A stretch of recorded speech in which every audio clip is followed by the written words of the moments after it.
Welcome to exam panchayat. आप सभी का हमारे यूट्यूब चैनल ये एग्ज़ाम पंचायत में हार्दिक स्वागत है। आज हम आप लोगों के बीच पॉलिटी का एक टॉपिक लेकर आए हैं जिसका शीर्षक है भारत का संवैधानिक विकास। तो इस चैप्टर में हम लोग जो आज वर्तमान में संविधान है कैसे बना, क्या मतलब किस किस स्टेप में क्या क्या चेंजेज आई, और जो वर्तमान में जो भारतीय संविधान का जो वर्तमान रूप है कैसे बना, हम सब इस टॉपिक में चर्चा करेंगे। जो भी वर्तमान संविधान है वो निरंतर किए गए प्रयास और नियम कानूनों का संग्रह है जो विभिन्न देशों से लिया गया है। तो हम लोग इस चैप्टर में ये पढ़ेंगे कि हमारा संविधान का विकास जो हुआ, जैसे 1773 का राजलेख, इसी तरह 81, 84, 93, 33, 53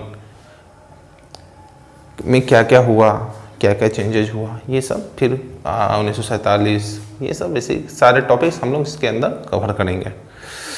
तो आइए हम लोग देखते हैं आज क्या पढ़ना है हम लोगों को। तो आज हम लोग मुख्य रूप से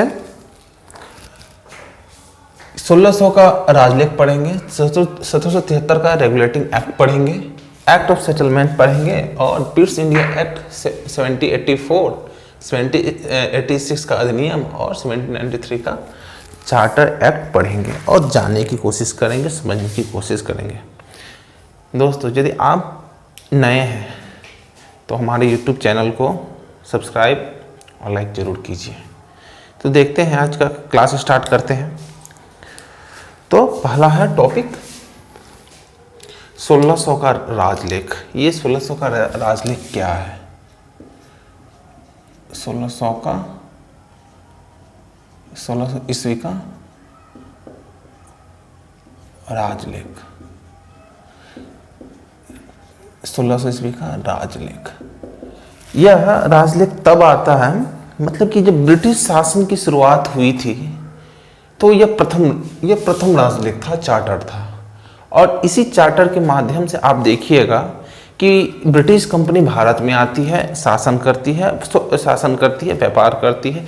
वो शुरू में तो वो व्यापारी बन के आए थे, लेकिन आगे चलकर प्रशासनिक और राजनीतिक दोनों कार्य करने लगेंगे भारत में। तो 1600 ईस्वी का जो चार्टर है, इससे अंग्रेज को भारत में व्यापार करने की मान्यता मिलती है। भारत कहने का मतलब दक्षिण पूर्व एशिया से व्यापार करने की मान्यता मिलती है।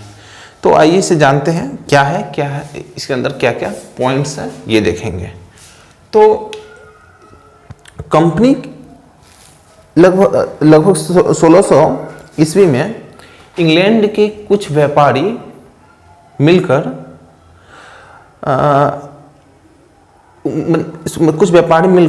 दक्षिण पूर्व एशिया की तरफ व्यापार करने की इच्छा उनके अंदर जागृत होती है। तो कुल 217 व्यापारी थे। तो उन लोगों ने मिलकर एक कंपनी की स्थापना की जिसे हम ब्रिटिश ईस्ट इंडिया कंपनी कहते हैं।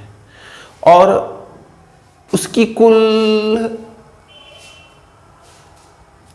कहने का मतलब है उसकी कुल, मतलब कंपनी का कुल लागत उस समय, मतलब सभी मिलकर जो उसमें रुपये स्पेंड किए वो 30,133 रुपये थी, और 217 साझेदार थे। तो आइए देखते हैं क्या है 1600 का ईस्वी का राजलेख, देखते हैं। तो एक ब्रिटिश की महारानी थी एलिजाबेथ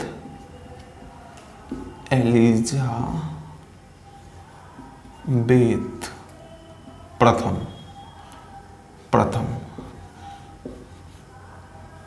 एलिजाबेथ प्रथम ने कुछ लोगों के समूह को इस चार्टर के माध्यम से, 1600 के चार्टर के माध्यम से, 1600 ईस्वी के चार्टर के माध्यम से 15 वर्षों के लिए व्यापार करने की अधिकार प्रदान करते हैं। मैंने क्या बोला? एलिजाबेथ प्रथम ने 1600 ईस्वी में 15 वर्षों के व्यापार के लिए कुछ लोगों का ग्रुप का समूह था, जिसे हम लोग ब्रिटिश ईस्ट इंडिया कंपनी कहा करते थे उस समय था, उसे अधिकार देती है। तो कुछ तो स्थापना हो जाती है और उसी समय ब्रिटिश ईस्ट इंडिया कंपनी की स्थापना होती है, जिसमें टोटल 217 साझेदार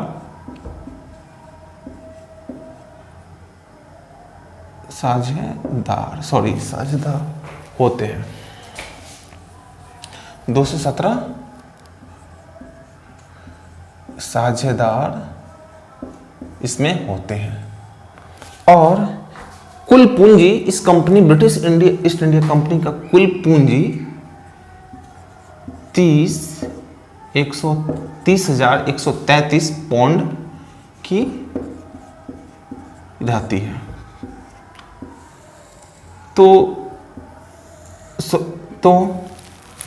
हम देखते हैं कि इस ब्रिटिश ईस्ट इंडिया कंपनी को व्यापार करने की 15 वर्ष की व्यापार करने की एक अधिकार पत्र मिलता है, जो कि 15 वर्ष के लिए रहती है।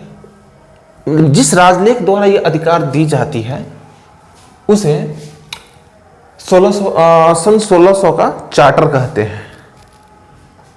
अब आगे इसमें देखते हैं क्या है। जब कंपनी बन गई तो उसमें कुछ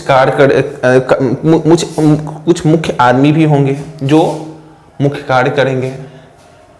जैसे हम जानते हैं कि जैसे मान लेते हैं कि घर में है तो घर में कुछ प्रमुख व्यक्ति होते हैं जो सारे काम करते हैं, तो उसी प्रकार इसमें भी कुछ प्रमुख व्यक्ति होंगे जो सारे कार्यों का निष्पादन करेंगे।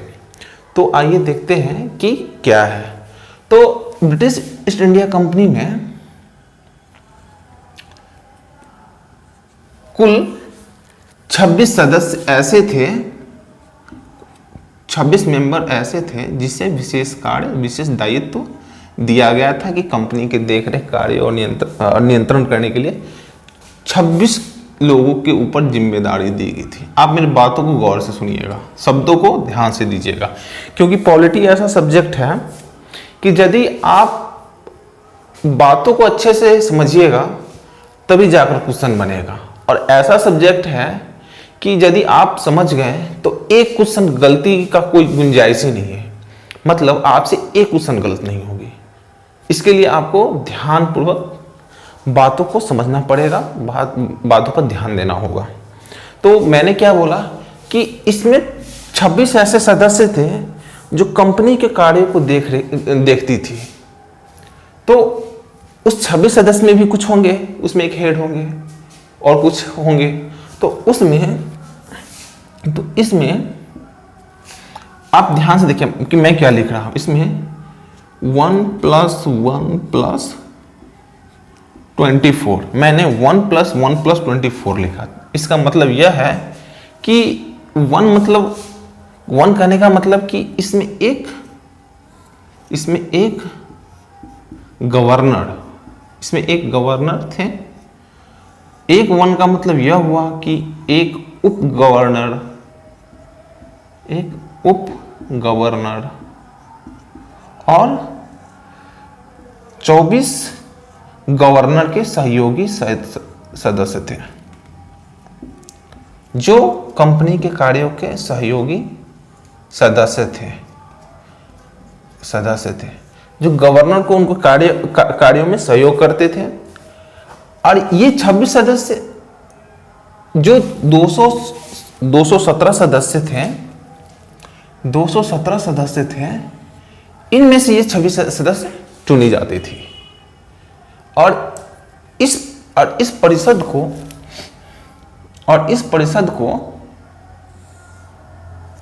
को गवर्नर एवं उसकी परिषद कहा करते थे।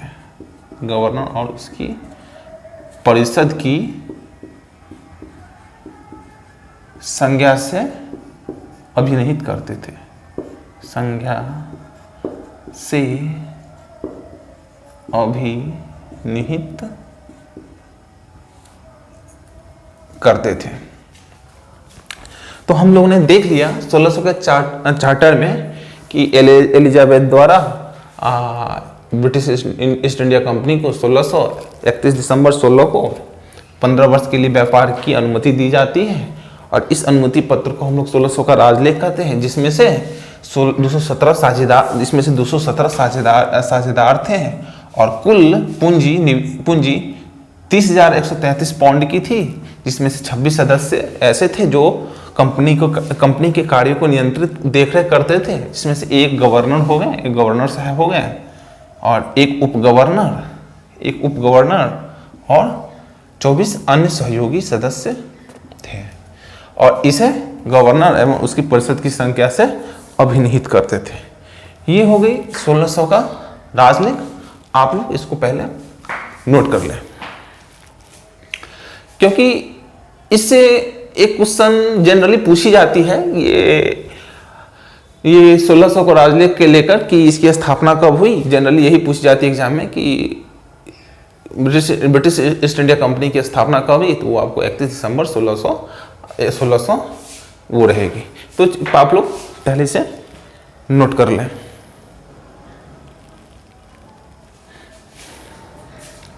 अब आते हैं सेकेंड पॉइंट। अब है 1773 का रेगुलेटिंग एक्ट। और हम लोग ने देखा कि अंग्रेज अपना कार्य स्टार्ट कर दिए, व्यापार अच्छे से चल रही है, सब कुछ चल रही है, व्यापार अच्छे से चल रही है। तो फिर 1773 का रेगुलेटिंग एक्ट लाने की क्या जरूरी पड़ी। तो दरअसल बात यह है कि जब भारत पे ब्रिटिश हुकूमत सुदृढ़ हो जाती है, मतलब प्लासी के युद्ध के बाद, जब बंगाल में अंग्रेजों का आधिपत्य अधिक हो जाता है, मतलब उसका पूर्ण नियंत्रण हो जाता है, तो ब्रिटिश अधिक धन का दोहन करना शुरू कर देते हैं, जिसके कारण भारतीय जनता में असंतोष की भावना पैदा हो जाती है। और साथ ही वे लोग इतने करप्टेड हो गए थे कि इन जो ब्रिटिश अधिकारी थे उनको भी ब्रिटेन में, मतलब इंग्लैंड में हे दृष्टि से देखा जाने लगा। और इसी का नियंत्रण करने के लिए 1773 का रेगुलेटिंग एक्ट आता है, क्योंकि इसमें आप देखिएगा ब्रिटिश कार्यों को नियंत्रित करने का यह पहला कदम होता है, और साथ ही केंद्रीकरण का यह पहला स्टेप होता है। तो आइए हम लोग जानने की कोशिश करते हैं कि 1773 का रेगुलेटिंग एक्ट है क्या। तो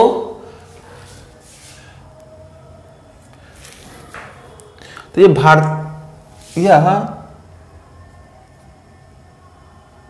इसे हम लिख सकते हैं कि भारतीय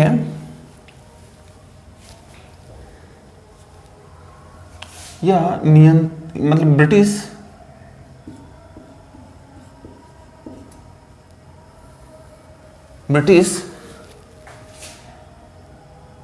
शासित क्षेत्र करने का तात्पर्य है कि भारत के संदर्भ में है। ब्रिटिश शासित क्षेत्र में व्यापारिक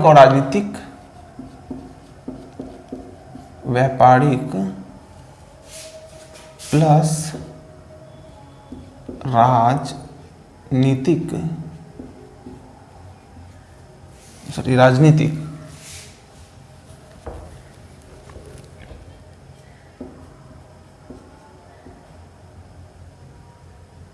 राजनीतिक व्यापारी और राजनीतिक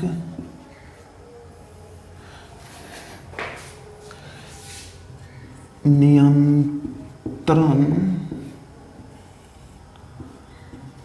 स्थापित करने का प्रथम प्रयास, करने का प्रथम प्रयास था। कहने का मतलब यह था कि 1773 का रेगुलेटिंग एक्ट से अब कंपनी भारत में राजनीतिक और व्यापारिक नियंत्रण स्थापित करना चाहेगी।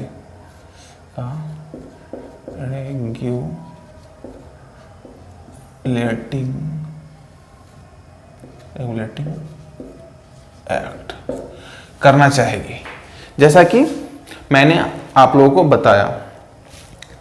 और इसमें दूसरा पॉइंट यह है कि कंपनी को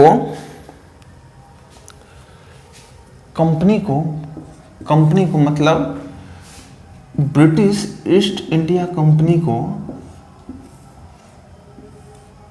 पहली बार प्रशासनिक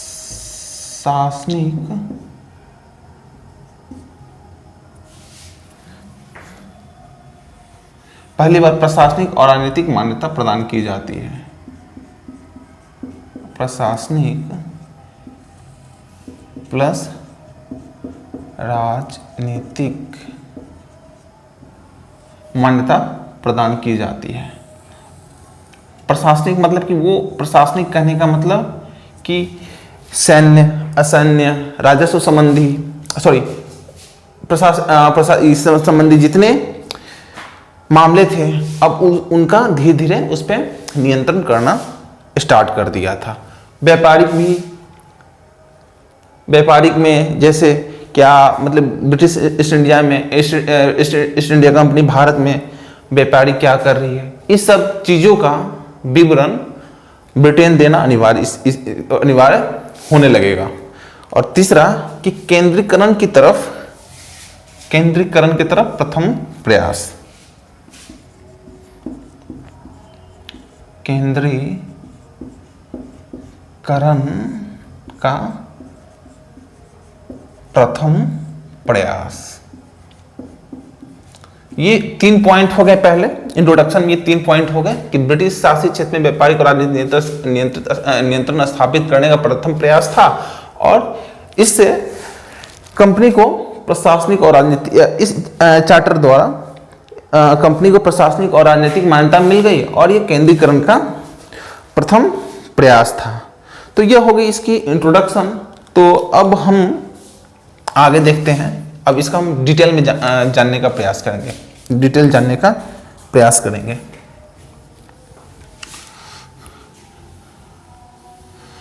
एक्चुअली में 1773 का रेगुलेटिंग एक्ट है क्या चीज, कैसे आया, किस समिति की सिफारिश पे 1773 का रेगुलेटिंग एक्ट लाया गया, ये सब हम लोग जानने की कोशिश करेंगे। आप देखिएगा इसमें 2 संस्था का निर्माण होगा, एक कोर्ट ऑफ प्रोप्राइटर्स एंड दूसरा कोर्ट ऑफ डायरेक्टर्स। ये 2 संस्थाओं का निर्माण होगा। चलिए अब देखते हैं इसको। 1773 का रेगुलेटिंग एक्ट, 1773 का रेगुलेटिंग एक्ट। एक्चुअली में 1773 का रेगुलेटिंग एक्ट एक लॉर्ड नॉर्थ थे, लॉर्ड नॉर्थ के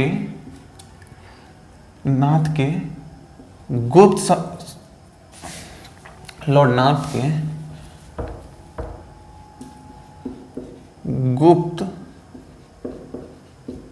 समिति के सिफारिश पे यह 1773 का रेगुलेटिंग एक्ट आता है। तो इसमें क्या थे, ये अक्सर क्वेश्चन पूछ जाती है कि 1773 का रेगुलेटिंग एक्ट किसके सिफारिश पे आया, ये स्टैंडर्ड क्वेश्चन बनेगी। तो ये लॉर्ड नॉर्थ के गुप्त सिफारिश पे आता है। तो इसमें क्या होगा भाई, यह एक्ट आएगा तो कुछ उसमें तो होंगे, तो ये क्या चीज थे, तो इसमें देखते हैं क्या है। तो इस एक्ट के माध्यम से इस एक्ट के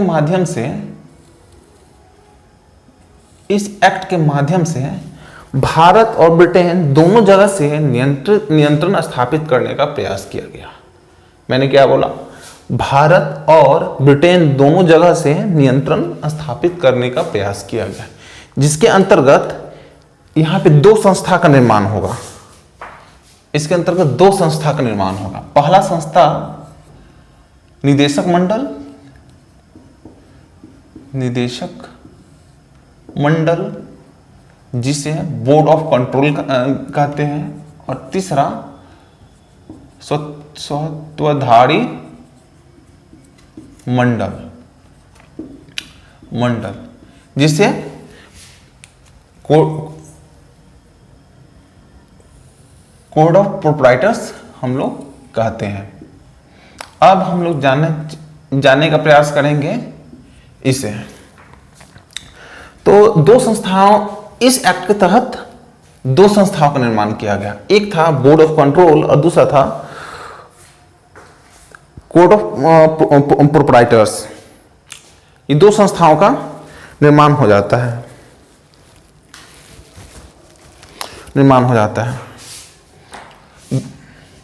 तो अब देखते हैं निदेशक मंडल क्या है, स्वतंत्रधारी मंडल, कोड ऑफ प्रोप्राइटर्स क्या है। तो बोर्ड ऑफ डायरेक्टर्स में, एक्चुअली में बोर्ड ऑफ डायरेक्टर्स वही हैं जो मैंने पढ़ा है, जो एक 26 सदस्यीय टीम थी, जिन्हें हम लोग गवर्नर जनरल उसकी परिषद की संज्ञा से अभिहित करते थे। एक्चुअली में वही कोर्ट ऑफ डायरेक्टर्स थे, और कोड ऑफ प्रोप्राइटर्स वे हैं जो कोर्ट ऑफ डायरेक्टर के सदस्यों का चुनाव करेंगे यहां से। और इन दोनों का कार्य भारत शासित ब्रिटिश क्षेत्र में हो रहे कार्यों को नियंत्रित करना एवं उसको सुचारू रूप से चलाने का प्रयास करना, ये था। तो आज आइए हम लोग देखते हैं, ये दो संस्था का निर्माण हो गया। यहाँ से दो संस्था का निर्माण हो जाता है, जिसे निदेशक मंडल और स्वतंत्रधारी मंडल कहते हैं। अब देखते हैं, इसमें हम लोगों ने पढ़ा कि इसमें टोटल 1 + 1 + 26 मेंबर हुआ करते थे, जिसमें से एक गवर्नर, एक उप गवर्नर, 24 अन्य सदस्य, टोटल 26 सदस्य हुआ करते थे। इन 26 सदस्यों का चुनाव कोर्ट ऑफ प्रोप्राइटर के सदस्य द्वारा किया जाता था। तो भाई सदस्य द्वारा चुनाव किया जाएगा, तो कुछ रूल एंड रेगुलेशन होंगे। तो वे रूल एंड रेगुलेशन क्या थे, जनरली आपको यह कहीं भी नहीं बताया गया होगा, लेकिन मैं आपको बता रहा हूं कि कैसे होता था। तो इसमें चुनाव करने का एक कंडीशन था कि जो 217 साझेदार थे, जिनकी वार्षिक निवेश 500 पाउंड या उससे अधिक हुआ करती थी, वे ही कोर्ट ऑफ प्रोप्राइटर के सदस्यों का चुनाव कर सकते थे, अन्यथा अन्य नहीं कर सकते थे। तो पहला पॉइंट यह है कि जिसकी कुल निवेश 500 पाउंड से अधिक 500 पाउंड हो या उससे अधिक हो, तो वह चुनाव कर सकते हैं। तो पहला इसमें था 500 पाउंड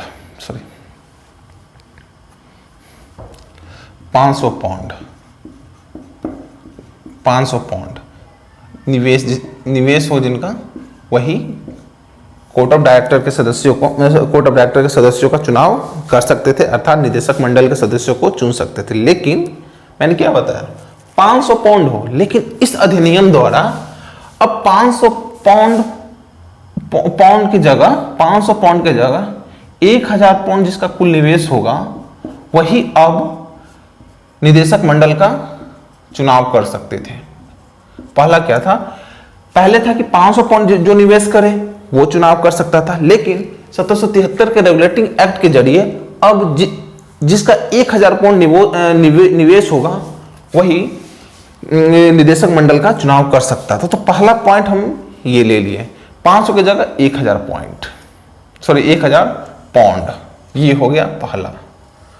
अब इसमें दूसरा क्या है भाई, इन लोगों का चुनाव इन लोगों का चुनाव होगा तो कुछ ना कुछ कार्यकाल होगा, कुछ कार्यकाल होगा, जैसे 2 साल, 4 साल, 10 साल, कुछ ना कुछ कार्यकाल होगा। तो अब इसमें देखते हैं क्या है कि स्वतंत्रधारी मंडल द्वारा निदेशक मंडल का चुनाव प्रतिवर्ष होता था, प्रतिवर्ष चुनाव होता था, जिसमें से 1/4 सदस्य प्रतिवर्ष अवकाश प्राप्त कर लेते थे। तो अब इस एक्ट के जरिए यह किया गया कि जो अब 1 वर्ष की जगह 4 वर्ष होने लगा, मतलब 4 वर्ष पे 1/4 सदस्य अवकाश प्राप्त करने लगे। तो पहले क्या था, प्रतिवर्ष 1/4 सदस्य 4 सदस्य अवकाश प्राप्त करते थे। अब इनके जगह 4 वर्ष कर दिया गया, 4 वर्ष पे अब 1/4 सदस्य अवकाश प्राप्त करने लगे। 2 परिवर्तन हुआ ब्रिटेन में, 2 परिवर्तन ब्रिटेन में हुआ, 500 की जगह 1000 पाउंड, और प्रतिवर्ष जो 1/4 सदस्य अवकाश प्राप्त करते थे, अब वह 4 वर्ष पे 1/4 सदस्य अवकाश प्राप्त करने लगे। तो हमने अभी तक आपको क्या बताया, अभी तक हमने यह बताया कि लॉर्ड नॉर्थ की गुप्त समिति की सिफारिश पे ब्रिटिश संसद द्वारा एक एक्ट पारित होती है जिसे 1773 का रेगुलेटिंग एक्ट कहते हैं। इसके जरिए 2 संस्था अस्तित्व में आती है, निदेशक मंडल एंड कोर्ट ऑफ प्रोप्राइटर, जिसे स्वतंत्रधारी मंडल कहते हैं। स्वतंत्रधारी मंडल द्वारा कोर्ट ऑफ डायरेक्टर के सदस्यों का चुनाव किया जाने लगा। इसमें 2 चुनाव की प्रक्रिया थी। जो एक 500 पाउंड इसके निवेश थे पहले, वो क्या करते थे, अब उनके जगह 1000 पाउंड कर दिया गया। जो प्रतिवर्ष सदस्य जो अवकाश प्राप्त करते थे, अब 4 वर्ष पे अवकाश प्राप्त करना प्रारंभ कर दिए। तो आप लोग इसे नोट कर लें। अब आते हैं इसके नेक्स्ट टॉपिक। ये तो हो गई ये हो गई जितने सारे कुछ हो गए, यह ब्रिटेन के संदर्भ में थे। ब्रिटेन अर्थात ये इंग्लैंड के संदर्भ में थे सारे। अब आते हैं भारतीय परिप्रेक्ष्य में क्या हुआ। अब भारतीय परिप्रेक्ष्य में भी तो कुछ परिवर्तन होंगे। अब देखते हैं भारतीय परिप्रेक्ष्य में। अब देखिएगा इसमें कि बंगाल के गवर्नर जनरल को बंगाल का गवर्नर जनरल बना दिया जाएगा। ये सब आप लोग पढ़िएगा। 1774 में एक सर्वोच्च न्यायालय की स्थापना कलकत्ता में होगी। ये सब आप लोग पढ़िएगा इसमें। अब देखते हैं भारतीय परिप्रेक्ष्य में क्या हो, भारतीय परिप्रेक्ष्य में क्या क्या परिवर्तन होता है, जो कि परीक्षा के दृष्टिकोण से अति महत्वपूर्ण है। तो देखते हैं इसमें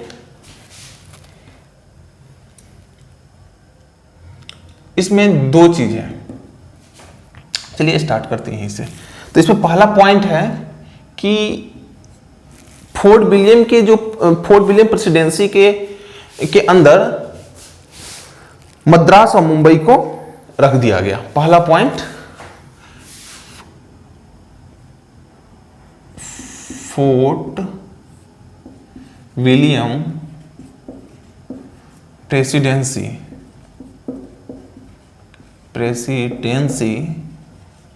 अर्थात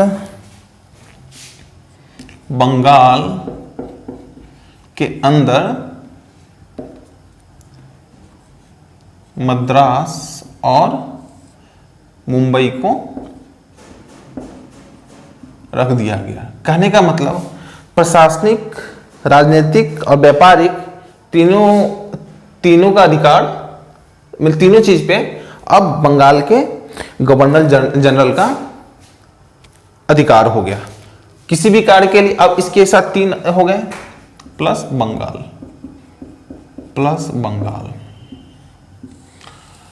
बंगाल के गवर्नर को अब इस एक्ट के माध्यम से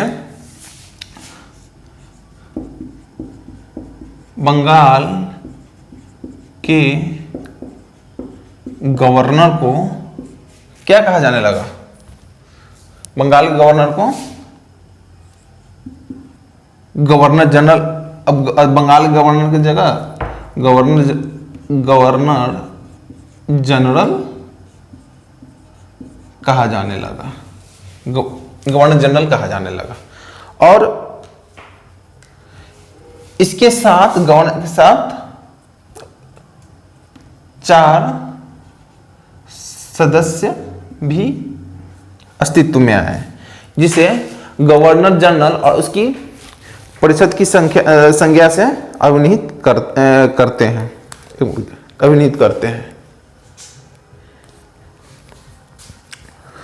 और पहले गवर्नर जनरल वारेन हेस्टिंग्स साहब होंगे और 4 अन्य सदस्य में पहला फिलिप फ्रांसिस, दूसरा मॉनसन, तीसरा क्लेवरिंग और चौथा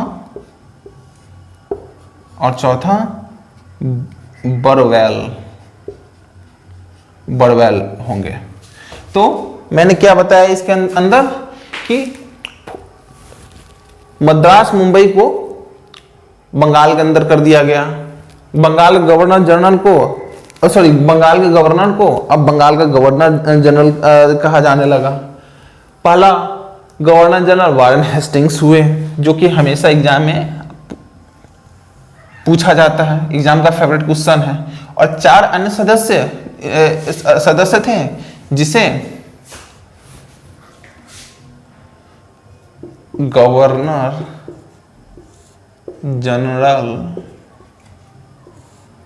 की परिषद की संज्ञा से इसको अभिनीत करते थे। और आगे आप देखिएगा कि हमेशा गवर्नर जनरल और उसकी परिषद का चर्चा हमेशा होती रहेगी। तो अब इस हिसाब से इस टीम में टोटल कितने सदस्य हो गए? ध्यान दीजिएगा, मैं जो बोल रहा हूं उस पर ध्यान दीजिएगा। 1 गवर्नर जनरल और 4 अन्य सदस्य, अब हो गए 5 टोटल। इसमें इस परिषद में गवर्नर जनरल उसकी परिषद में टोटल 5 सदस्य हो गए।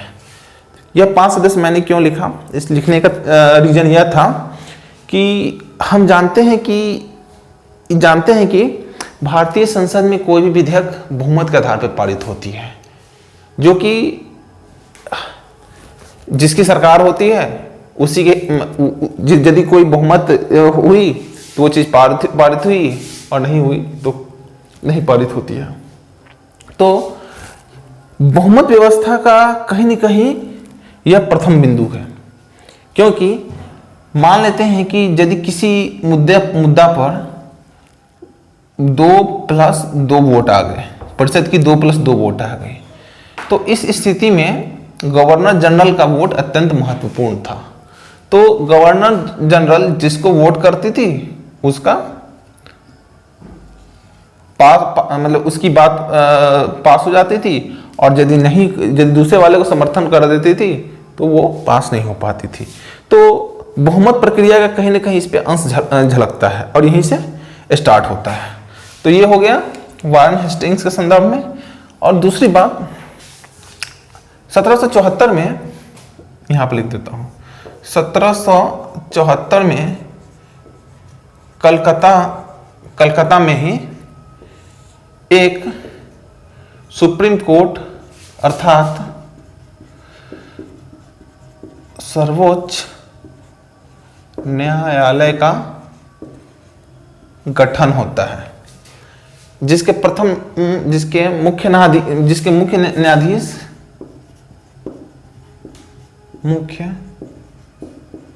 न्यायाधीश सर एलिजा एम्पे,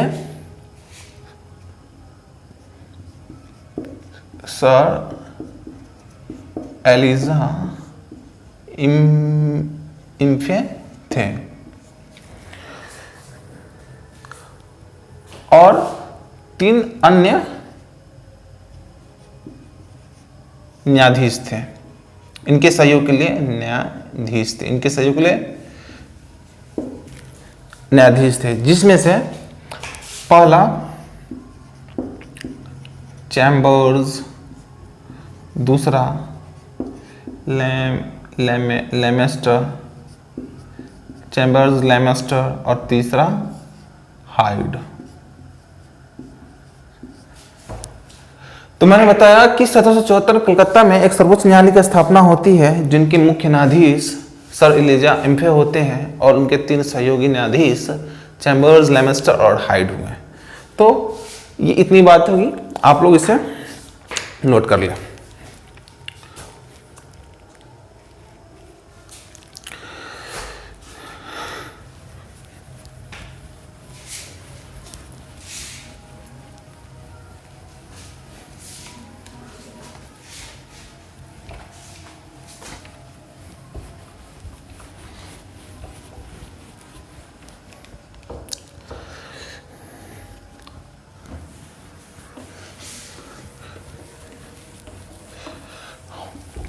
हम लोगों ने पढ़ा कि 1774 में एक सर्वोच्च न्यायालय की स्थापना होती है। एक सर्वोच्च न्यायालय की 1774 में एक सर्वोच्च न्यायालय की स्थापना होती है और इस सर्वोच्च न्यायालय के निर्णय के विरुद्ध अपील प्रीवी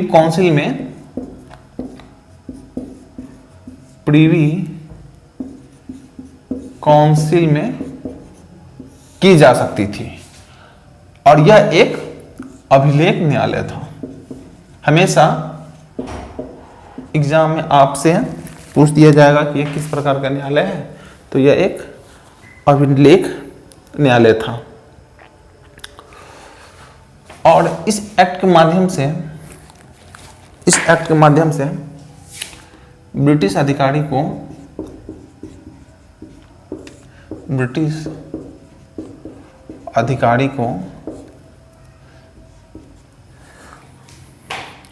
रिश्वत प्लस उपहार पर पूर्ण पाबंदी तो नहीं, बस पाबंदी लगा दी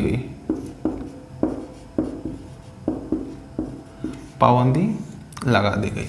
और आप देखिएगा जो 73 का जो रेगुलेटिंग एक्ट आता है, इससे कोर्ट ऑफ डायरेक्टर द्वारा कंपनी के व्यापारिक कार्यों पे कह सकते हैं कि नियंत्रण सख्त हो गया। लिख सकते हैं निदेशक मंडल का व्यापारिक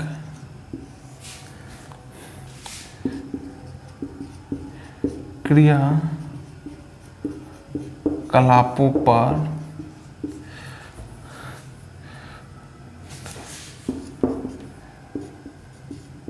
नियंत्रण सख्त हो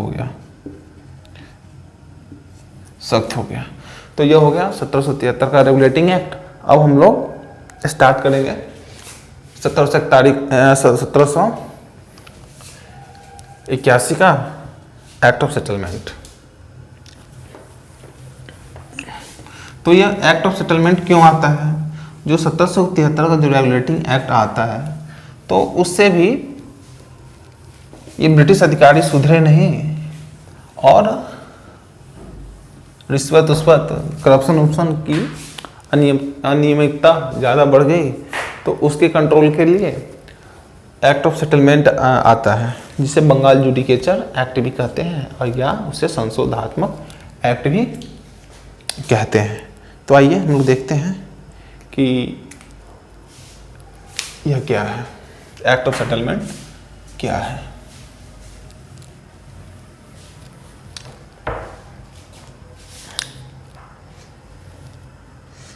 तीसरा हो गया 1781 ईस्वी का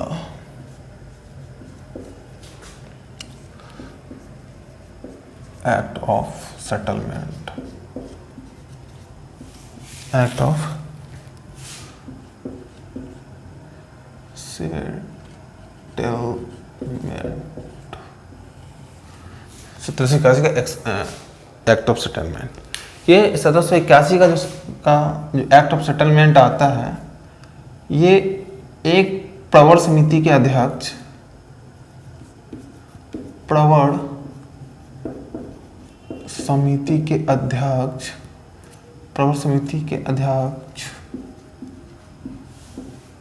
अध्यक्ष एडमंड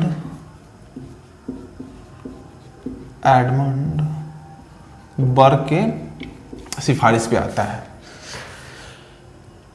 1781 का जो एक्ट ऑफ सेटलमेंट है, जो प्रवर समिति के अध्यक्ष एडमंड बर्ग के सिफारिश पे आता है, जो कि कंपनी के अंदर चल रहे व्यापक भ्रष्टाचार, रिश्वतखोरी, घूसखोरी को आदि कार्यों को नियंत्रित करने के लिए ये एक्ट ऑफ सेटलमेंट आता है। क्योंकि अंग्रेज जानते ही हैं, आप देखो ये कि बंगाल में द्वैत शासन लग जाता है और धन का निष्कासन बहुत ज़्यादा होना स्टार्ट कर देता है। मीर जाफर से भी आप लोग देखिएगा घूस लेना स्टार्ट कर देते हैं, सब बड़ा करप्टेड थे ये लोग। तो ये हो गया। इसे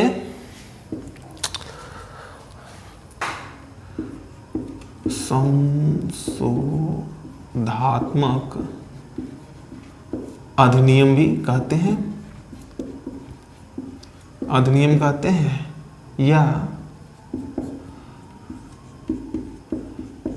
बंगाल जुडिकेचर एक्ट भी कहते हैं, या बंदोबस्त, या कहीं कहीं आपको बंदोबस्त कानून भी देखने को मिल जाएगा। तो इसमें क्या थे प्रमुख, आइए हम लोग जानने की कोशिश करते हैं। इसमें सबसे प्रमुख बात यह था कि इसकी प्रमुख सबसे बात यह थी कि बंगाल के सरकार को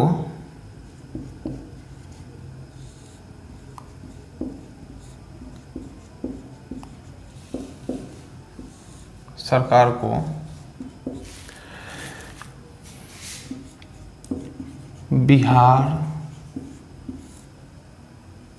बंगाल, उड़ीसा के लिए विधि बनाने की पूर्ण स्वतंत्रता मिल गई। कहने का मतलब यह था कि बंगाल की सरकार को बिहार, बंगाल, उड़ीसा के लिए विधि बना सकती थी। इसका मतलब इस पे दो तरह का एक तो अधिकार मिल गया, एक तो 1773 के रेगुलेटिंग एक्ट से नियंत्रण सख्त हो गया, और दूसरा 1781 के एक्ट ऑफ सेटलमेंट के माध्यम से नियंत्रण सख्त हो गया, दूसरा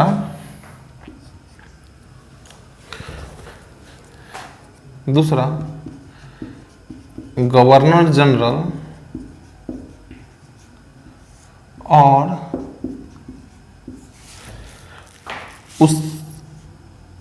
गवर्नर जनरल और परिषद, गवर्नर जनरल और परिषद को सर्वोच्च न्यायालय के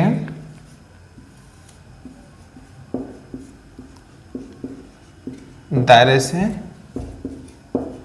बाहर कर दिया गया।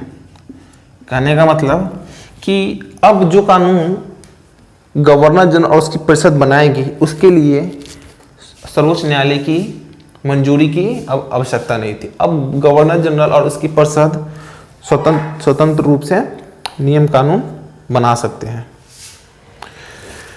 तीसरा, ब्रिटिश अधिकारी को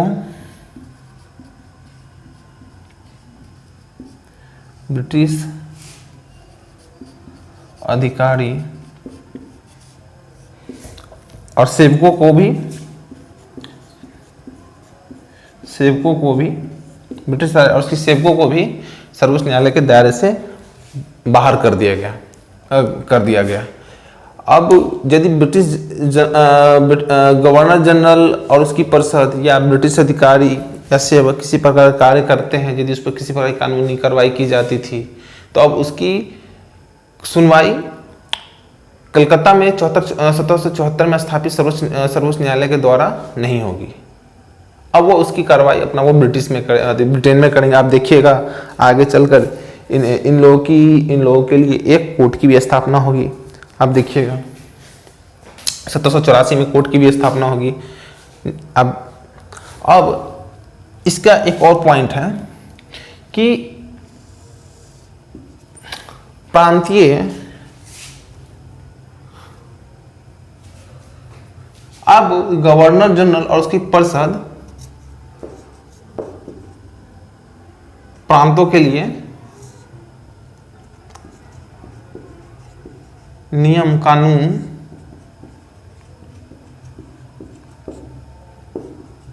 विधि बनाने का अधिकार गवर्नर जनरल उसकी परिषद को दे दिया गया।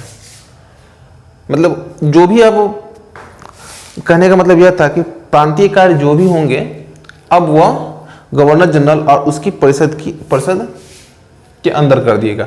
नियम कानून जो भी हो अब वो गवर्नर जनरल और उसकी परिषद करेंगे। चलिए आप लोग उसको पहले नोट कर लें।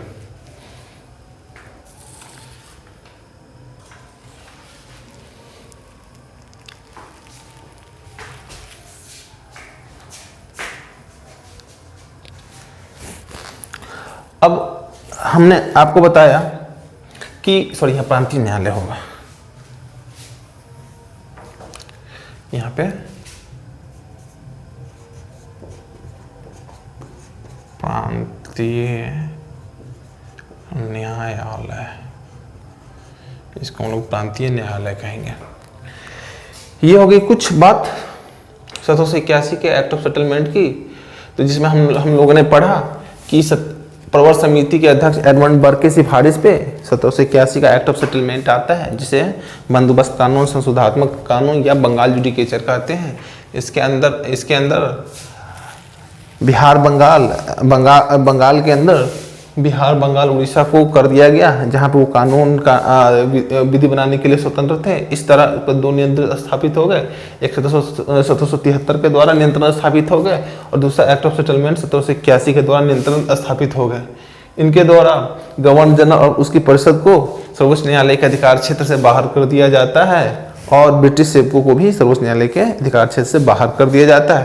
प्रांतीय न्यायालयों के लिए नियम कानून विधि निर्माण जो भी हो उस मुद्दा का निष्पादन अब गवर्नर जनरल और उसकी परिषद के हाथों में दे दिया गया। अब आते हैं 1784 का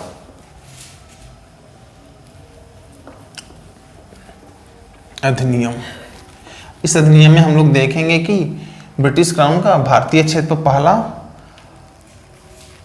वैधानिक दस्तावेज आएगा।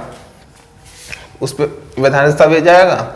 गवर्नर जनरल उसकी परिषद की संख्या 4 से 3 कर दी जाएगी। वही ब्रिटेन में ब्रिटिश सेवकों के लिए उसके मुद्दों के लिए उनके द्वारा किए कार्यों के सुनवाई के लिए एक कोर्ट की स्थापना होगी। ये सब चीज इसमें हम लोग देखते हैं। 6 सदस्यीय एक बोर्ड ऑफ कंट्रोल का भी निर्माण होगा, जो कंपनी के कार्यों को सख्ती से देखेगा। इसमें और नियंत्रण सख्त हो जाएगा। अब हम लोग बात करते हैं 1784 का।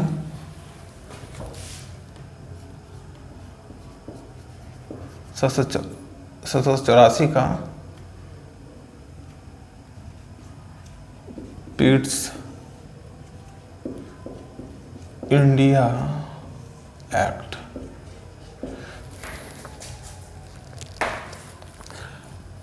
यह अंग्रेजों द्वारा विजित भारतीय क्षेत्र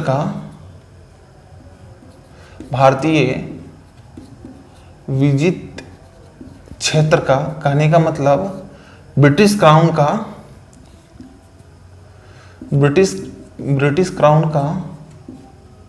ब्रिटिश क्राउन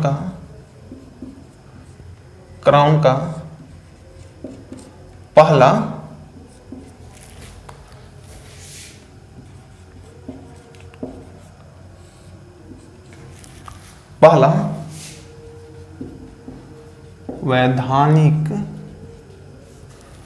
वैधानिक दस्तावेज था। मतलब कि वो अपना मतलब भारतीय विधि क्षेत्र पे अपने अधिकार का कहने का मतलब यह भारत मेरा है, उसका पहला वैधानिक दस्तावेज 1784 का पिट्स इंडिया एक्ट है। और हमने देखा कि 1781 के बाद 1784 का पिट्स इंडिया एक्ट लाने की क्या आवश्यकता थी, क्योंकि जो एक्ट ऑफ सेटलमेंट 1781 में जो बनाए गए थे वो भी असफल रहे, इतने करप्टेड थे वो लोग, वो भी असफल रहे। तो उन 1781 के एक्ट ऑफ सेटलमेंट की असफलताओं के बाद जो 1784 का पिट्स इंडिया एक्ट आया, इसके माध्यम से अंग्रेज पूर्ण नियंत्रण अब मतलब कंपनी पर पूर्ण नियंत्रण करेगी। नियंत्रण कैसे करेगी वो देखते हैं।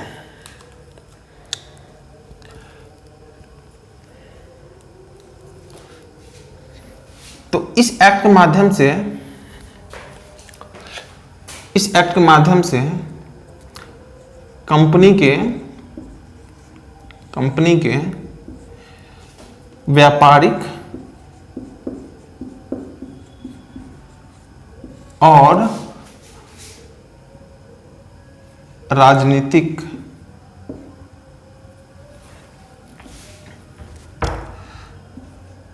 पॉलिटिकल, जिसको बोलते हैं राजनीतिक है ऑब्लिक प्रशासनिक को अलग कर दिया गया। व्यापारिक क्रियाकलाप निदेशक मंडल के हाथ में ही था, जिसे हम लोग कोर्ट ऑफ डायरेक्टर कहते हैं, जिसमें टोटल 26 सदस्य थे। 24 सदस्य, एक गवर्नर, एक उप गवर्नर थे। और राजनीतिक क्रियाकलाप के लिए एक संगठन का, एक संस्था का निर्माण होता है, जिसे हम लोग बोर्ड ऑफ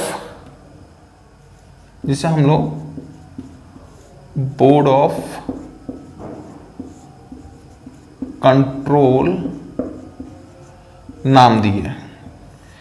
जैसा कि नाम से ही क्लियर है, बोर्ड ऑफ कंट्रोल मतलब कि नियंत्रण स्थापित करना है, तो इसे नियंत्रक मंडल भी बोलते हैं, इसको नियंत्रक मंडल भी कहते हैं। इस माध्यम से कंपनी के कार्य क्रियाकलाप पे और सख्ती हो जाएगी। सख्ती कैसे होगी, आइए हम लोग देखते हैं कि इसमें टोटल 6 सदस्य थे। इसमें टोटल कितने सदस्य, फिर आप ध्यान दीजिए कैसे मैं बता रहा हूं। टोटल 6 सदस्य, इसमें 6 सदस्य थे, तो उसमें से 3 पार्ट में इसको डिवाइड करते हैं। 1 + 1 + 4, 1 + 1 + 4। आइए हम लोग देखते हैं कि 1 + 1 4 क्या है। एक हो जाएंगे उसमें, ये एक हो जाएंगे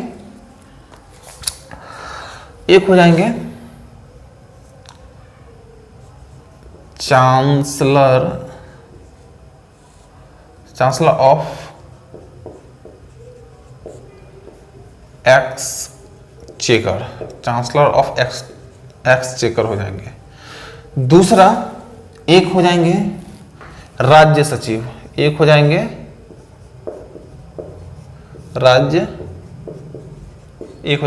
राज्य सचिव, और 4 हो जाएंगे प्रीवी काउंसिल के सदस्य।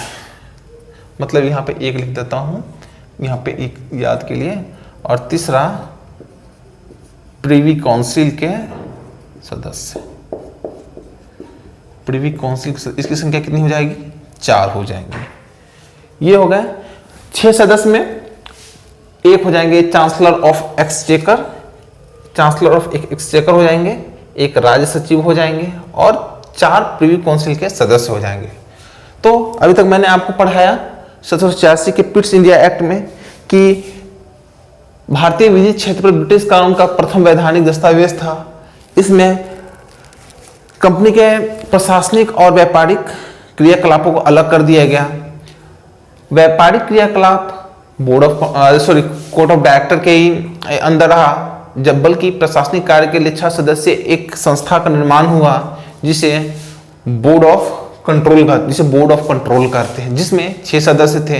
एक सदस्य चांसलर ऑफ एक्सचेकर, दूसरा राज्य सचिव और 4 सदस्य प्रिवी काउंसिल से हुआ करते थे। साथ ही इसमें यह प्रावधान किया गया कि किसी भी कार्य के लिए जैसे युद्ध, संधि, साझेदारी, समझौता के लिए बोर्ड ऑफ कंट्रोल से परमिशन लेना जरूरी कर दिया गया। और ये board of control direct British crown के अंडर काम करती थी, जो यहाँ की सारी क्रियाकलापों को या ब्रिटिश क्राउन को बताती थी। तो इसमें आ जाएगा पॉइंट आ जाएगा गवर्नर जनरल के कार्यों पर नियंत्रण हो जाता है। जनरल के कार्यों पर नियंत्रण हो जाता है, जो कि मैंने बताया कि किसी प्रकार का संधि के लिए समझौता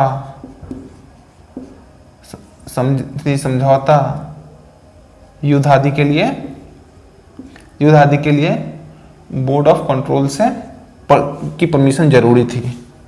ठीक है। दूसरा गवर्नर जैसे पहले हमने पढ़ा था कि टोटल गवर्नर जनरल 5 सदस्य थे, 4 अन्य सदस्य और 1 गवर्नर जनरल थे, टोटल 5 सदस्य हुए थे। अब उस 4 सदस्य में गवर्नर जनरल की परिषद की संख्या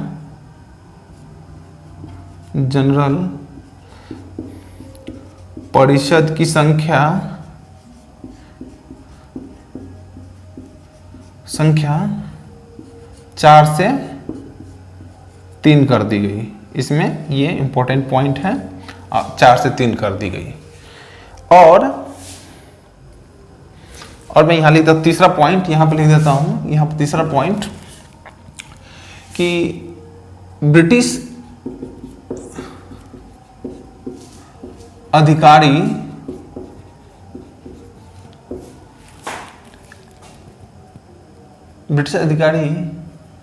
के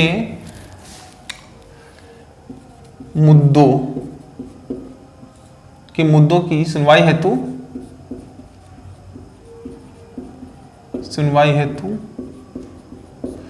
ब्रिटेन में एक कोर्ट की स्थापना होती है, जहां पे ब्रिटिश अधिकारियों की मामलों की सुनवाई, मुद्दों या मामलों स्थापना होती है। ये लोग बहुत तेज थे ना ब्रिटिश लोग, क्योंकि भारत में सुनवाई होती तो उनके बारे में पूरा जग जाहिर हो जाता, लोग जान जाते कि भाई ब्रिटिश कैसा है।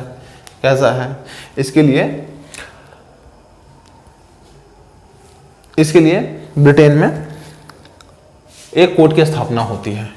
अब इसका अंतिम पॉइंट यह है कि उपहार लेना, रिश्वत लेना बंद तो आपको 1773 में ही मिल जाएंगे, 1773 के ही रेगुलेटिंग एक्ट मिल जाएंगे। लेकिन इस एक्ट के माध्यम से पूर्णतः प्रतिबंधित कर दिया गया।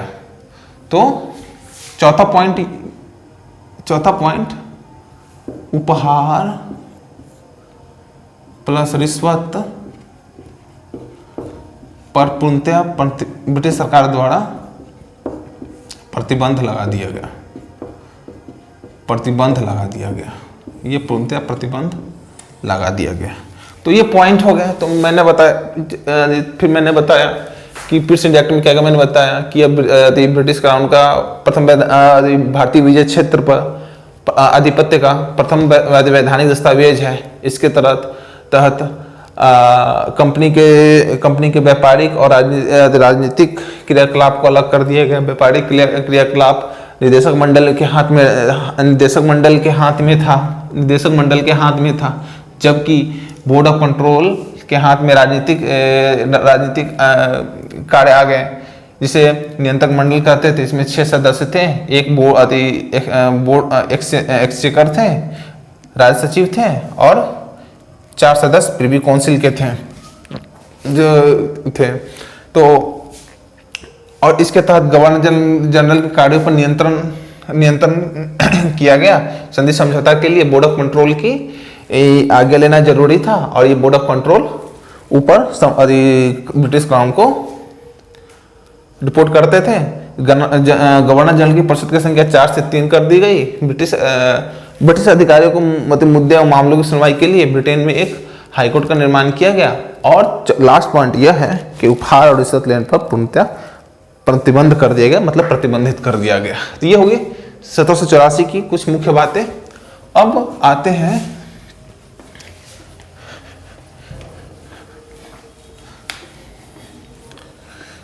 अब आते हैं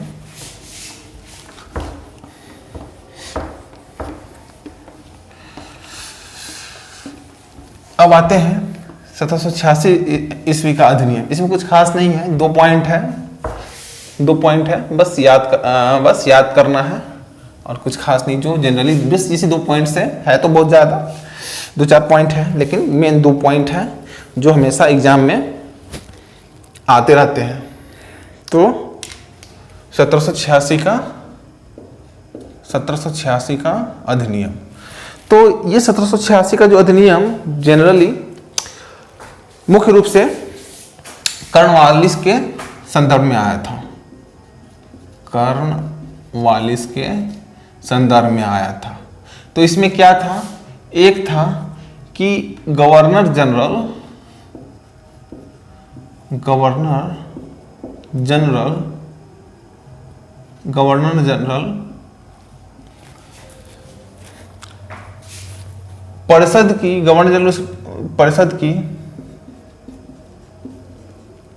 परिषद की किसी भी निर्णय को रद्द कर सकता है। कहने का मतलब जो गवर्नर जनरल की परिषद यदि कोई निर्णय लेती है, यदि गवर्नर जनरल को लगे कि नहीं यह असंगत है, ठीक नहीं है, तो वह उसको रद्द कर सकता है। दूसरा, गवर्नर जनरल को सबसे महत्वपूर्ण पॉइंट यह है, गवर्नर जनरल को प्रधान सेनापति बना दिया गया, मतलब सेना प्रमुख, प्रधान सेनापति बना दिया गया। तो ये 2 पॉइंट थे 1786 के, 2 पॉइंट थे। अब आता है 1793 का चार्टर। 1793 का चार्टर एक्ट। इसमें भी 2 पॉइंट महत्वपूर्ण है, इसमें भी 2 पॉइंट महत्वपूर्ण है। अब देखिएगा, अगला 20 वर्ष के लिए बढ़ा दिया गया।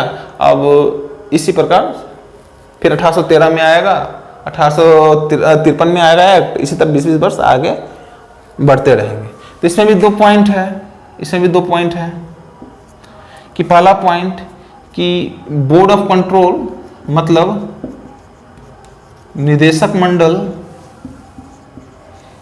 मंडल का जो भी खर्च होगा, मतलब वेतन खर्च अब वह भारतीय राजस्व से की जाएगी,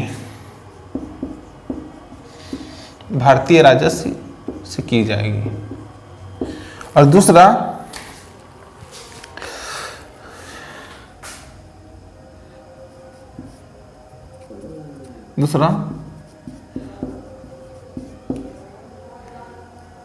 लिखित विधि अर्थात प्रशासन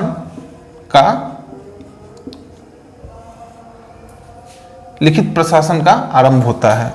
इसके माध्यम से लिखित विधि या लिखित प्रशासन का आरंभ होता है। तो यह हो गया आपका 1793 का चार्टर हो गया।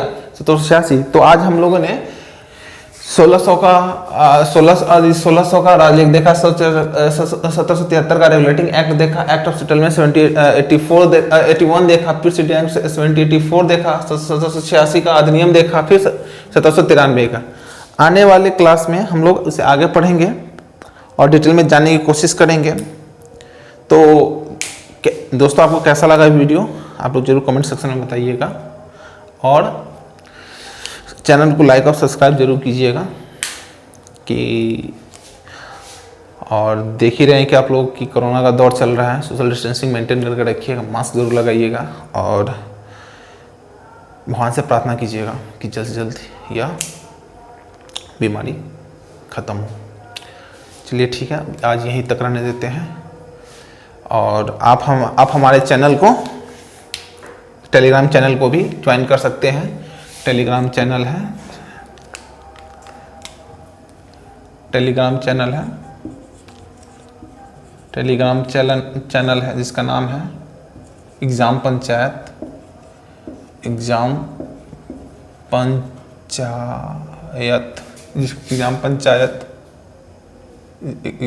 पंचायत।